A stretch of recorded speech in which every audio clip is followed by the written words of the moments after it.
पीड़क प्रतिरोधी पादप होते कहाँ हैं? पीड़क, पीड़क का मतलब होता है सूक्ष्म जीव। बहुत ऐसे पौधे होते हैं जिसके अंदर सूक्ष्म जीव उपस्थित होकर के उसके पैदावार को कम कर देते हैं। तो हम जैव प्रौद्योगिकी का प्रयोग करके उसके अंदर सुनो सब लोग देखो, कहा गया कि कुछ ऐसे पादप होते हैं जिसके अंदर हानिकारक सूक्ष्मजीव प्रवेश करके उसके जो उत्पादन क्षमता आता है उसको कम कर देते हैं। तब होता क्या है ना कि जैव प्रौद्योगिकी का प्रयोग करके और आरएनए अंतरक्षेप एक माने प्रक्रिया होती है जिसके द्वारा, कौन प्रक्रिया? आरएनए अंतरक्षेप के प्रक्रिया के द्वारा उस पौधों को हम लोग पीड़क प्रतिरोधी पाद बना देते हैं। पीड़क प्रतिरोधी का मतलब होता है कि अब उसके अंदर हानिकारक सूक्ष्मजीव प्रवेश नहीं करेगा। जो आरएनए अंतरक्षेप प्रक्रिया है उसको क्या कर देता है? वो नष्ट कर देता है। पीड़क का मतलब है माने ऐसे पादप जिसके ऊपर कीड़ा मकोड़ा का सूक्ष्मजीव का कोई प्रभाव न पड़े। बस समझ रहे? पहले सुगा खेतों को खा जाते थे, लेकिन अब ऐसा प्रक्रिया आगे कुछ नहीं होता। कीड़ा धान को खा जाते थे, अब ऐसा प्रक्रिया आगे कुछ नहीं हो रहा। तो लिखो,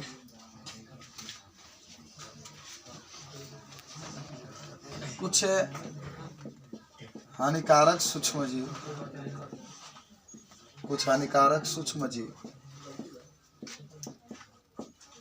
पादप के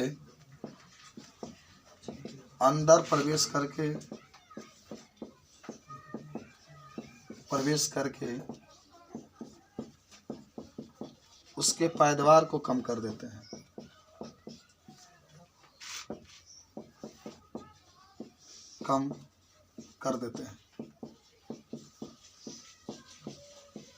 इसे बढ़ाने के लिए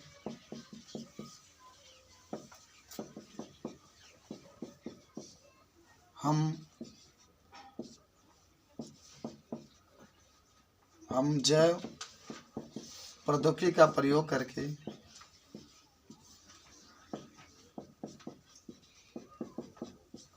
करके और आरएनए अंतरक्षेप प्रक्रिया के द्वारा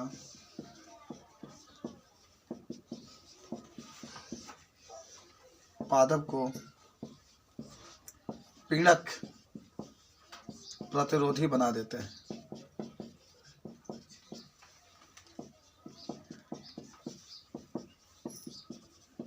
अर्थात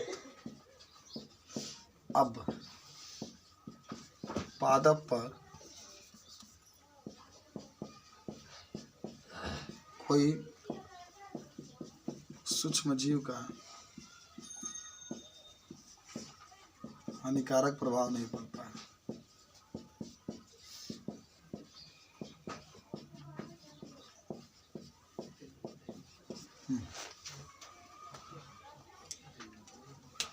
सब आपको याद होना चाहिए।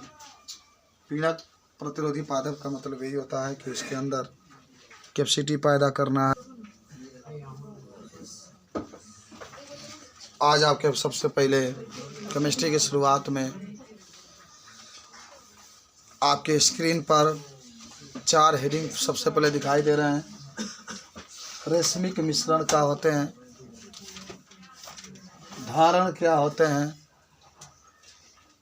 प्रतिलोमन क्या होते हैं और रेशमीकरण क्या होते हैं। बड़ा कायदे से हमने को पढ़ना है इसको और आज सीख भी जाना है इसको।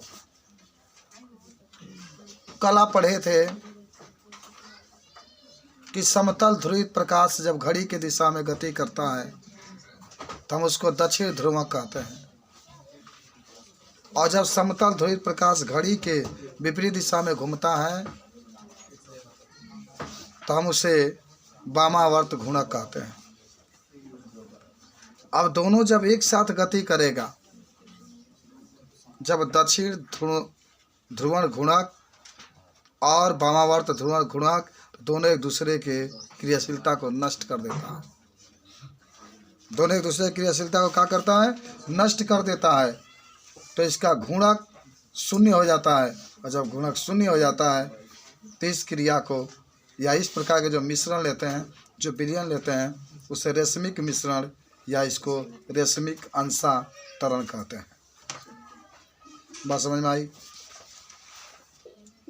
मैंने कल बताया था ना, घड़ी की दिशा में समतल ध्रुवित प्रकाश उत्पन्न चलेगा तो उसको दक्षिण ध्रुवण गुणक कहते हैं, और जब घड़ी के विपरीत में चलेगा तो वामावर्त ध्रुवण गुणक कहते हैं।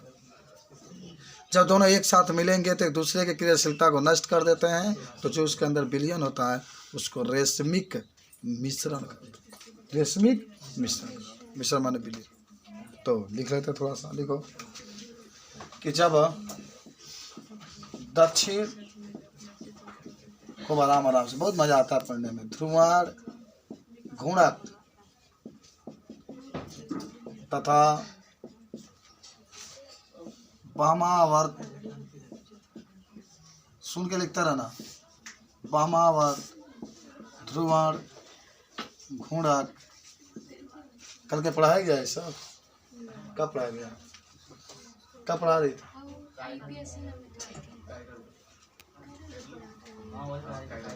कायरल वही है, पढ़ाई तो कुछ अलग है। कायरल का मतलब होता है अलग अलग, एक का मतलब होता है एक समान।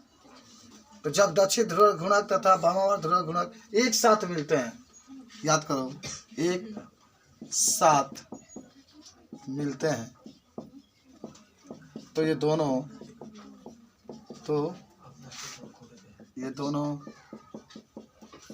अपने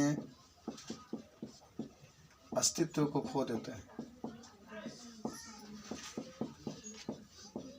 हैं तथा इनके ध्रुवण का मान शून्य हो जाता है। तो इस मिश्रण को रेशमिक मिश्रण कहते हैं। सब लोग याद करो, सब लोग याद करो। उदाहरण भी कोई आपसे पूछेगा तो लिख सकते हैं आप, plus minus butane two ol. Plus minus butane, butane का मतलब कितने कार्बन? हाँ, two ol, plus minus butane two ol. तो इसी को हम लोग रेशमिक मिश्रण कहते हैं।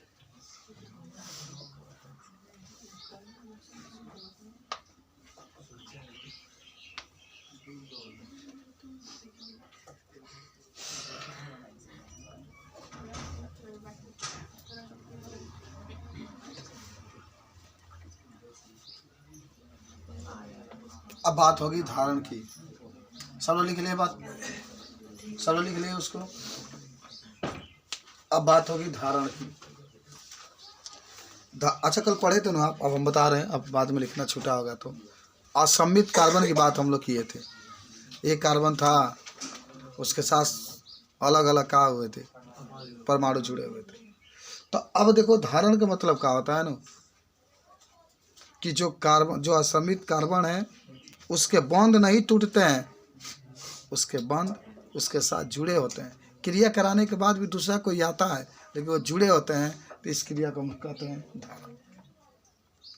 तो कहोगे कि जब किसी रासायनिक अभिक्रिया में जो असम्मित कार्बन होते हैं उसका बंध नहीं टूटते हैं, उसका बंध हमेशा उपस्थित रहता है, तो इसी क्रिया को कहते हैं हम लोग धारण। इसे क्या कहते हैं? धारण। ये नहीं लिखे हो? क्या लिखे हो?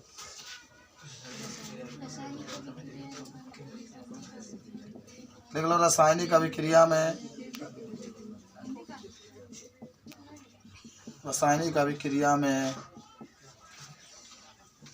असममित कार्बन के आबंध हमेशा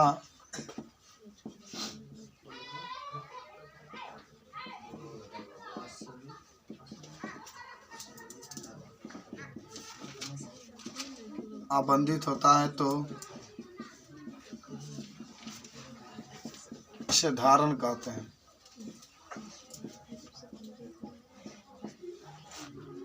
जैसे कोई भी यौगिक है, सी है ना, CH3 है, Cl है, Br है, I है, तो इसे कौन से कार्बन कहेंगे बताओ? ये कौन सा कार्बन है? असममित कार्बन है। क्यों भाई?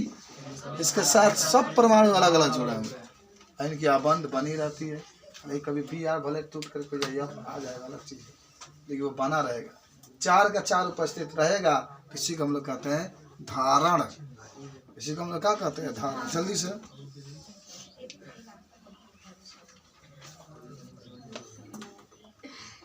चाहे तो आप उदाहरण में लिख सकते हैं 2-methyl-1R। उदाहरण में लिख ले नीचे 2-methyl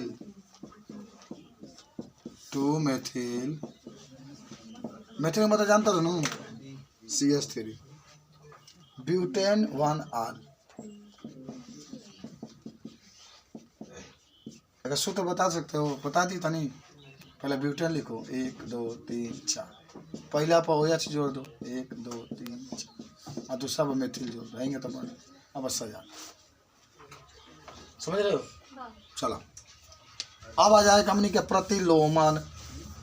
प्रतिलोमन प्रतिलोमन लिख ले सब लोग। क्या वाला प्रतिलोमन हो? देखो अगर कोई यौगिक है, कोई क्या है? यौगिक है या कोई असमित कार्बन है, और उस असमित कार्बन के जो परमाणु होते हैं किसी से क्रिया करते हैं और हट जाते हैं या उसका स्थान बदल जाता है, तो उसी को कहते हैं प्रतिलोमन। जैसे कैसे हम बताते हैं।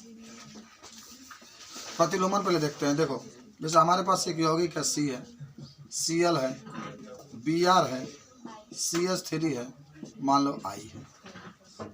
कहाँ है? I। इधर सुनो सब लोग। अब भाई Cl बदल गया अपना जगह पर, है ना, उल्टा आ गया। CH3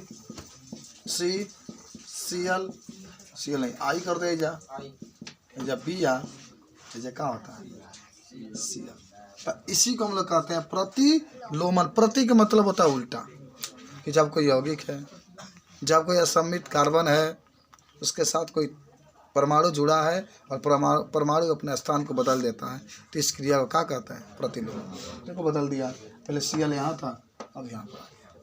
पहले अपने बाप के साथ था और अपना माई के साथ। तो लिखते हैं कि जब असममित कार्बन से जुड़े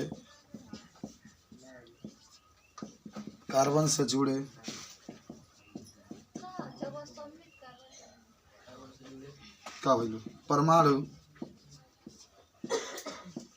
अपने स्थान के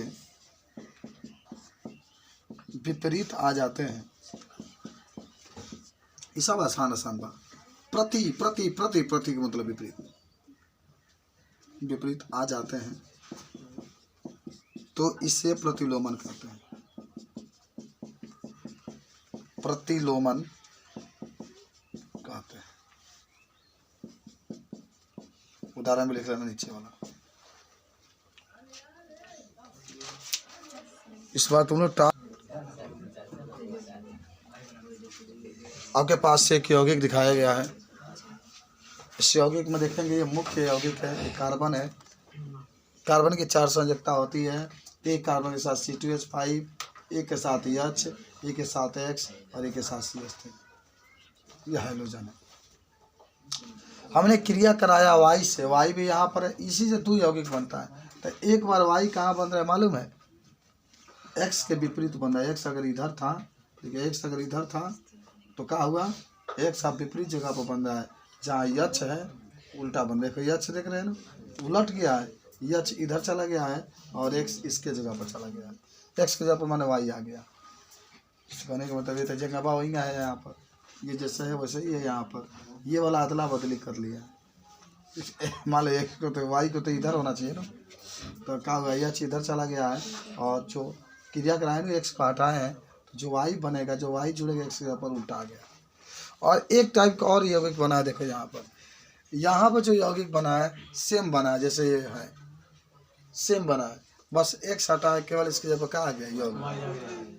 तो सुनो, जब एक यौगिक से हमें दो अलग अलग नए यौगिक का निर्माण होता है या दो नए अलग अलग यौगिक प्राप्त होता है तो उसी को हम लोग क्या कहते हैं, रेशमीकरण कहते हैं। क्या कहते हैं इसे, तो लिख लो इसका। जब एक यौगिक से दो अलग अलग